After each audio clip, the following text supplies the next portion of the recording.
to his right foot and then back again as he counted his money. He stood on a street corner in downtown Yazoo City. It had been an unusually good week for him in the peanut business. He had sold 87 bags of peanuts at a profit of a penny a bag.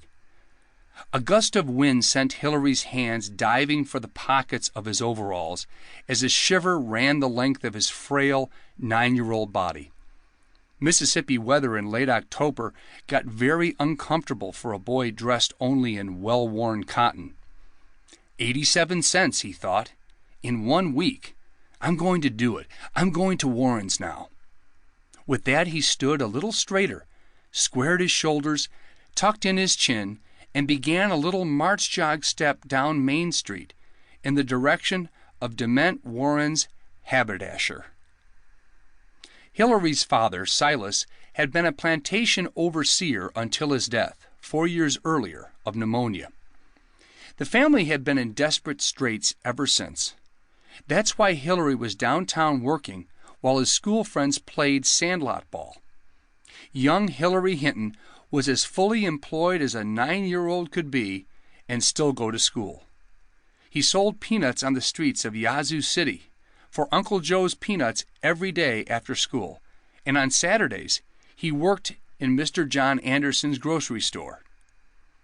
Inside Warren's, Hillary carefully counted out his 87 cents and pointed to the window where a tan button-down jacket was displayed. "That's the one I want, ma'am," he said to the sales clerk. Glancing quickly at the price tag, the clerk said, "That's right, Hillary, 87 cents, right on the money." "Yes, ma'am," he said proudly. The clerk removed the jacket from its hanger and carefully folded it. She then wrapped it in a large piece of brown paper and tied it with string. The wrapping completed, she handed the package to the shyly beaming boy, who then headed for the door. Outside again, Hillary set out for the black and white store to see his sister, Tura. As he entered the store, he was greeted with a warm, "Hi there, short boy." He grimaced slightly at his nickname, but smiled as his brown eyes met the identical eyes of his lovely sister. "Hi, sis," he said. "Guess what I've got here?" "Well, I don't rightly know, boy. Did you pick up something for Mama?" she asked.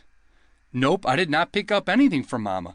I bought this for my own self, with my own money, that I made this week."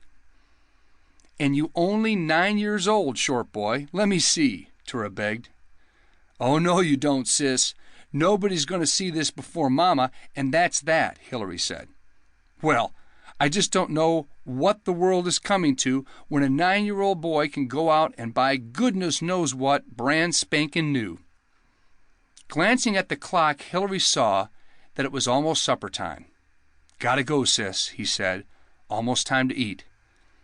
With that, he walked out into the brisk evening air, the precious package tucked firmly under his right arm. Tura watched sadly from the window as the slender form of her little brother faded into the night. "Take care, short boy," she whispered. Traveling through the neat streets of Yazoo City, young Hillary started to jog. It wasn't that he was in a hurry. He simply was getting very cold. His thin cotton shirt was no match for the moist, cold, late October weather. He would not consider opening his package and wearing his new jacket. On and on he jogged, crossing the bayou and heading for the railroad tracks and home. The 1.5-mile journey seemed endless. His ears began to tingle, and his toes were going numb. But he still jogged, coatless, his paper bundle safe under his arm. Lila Westcott Ziglar moved with great economy around her simple kitchen. Mother of 11 living children, widow, she had no steps to waste. Life was a grueling round of work and more work. She lived for Sundays, a time to worship her God and to rest. Today was Friday, one more day to go. Now, where was Hillary? Oh, how she worried about her children, especially her younger ones. These last 4 years without Silas had been brutal. She remembered so clearly the move into town after his death and her sad farewell at the graves of her husband.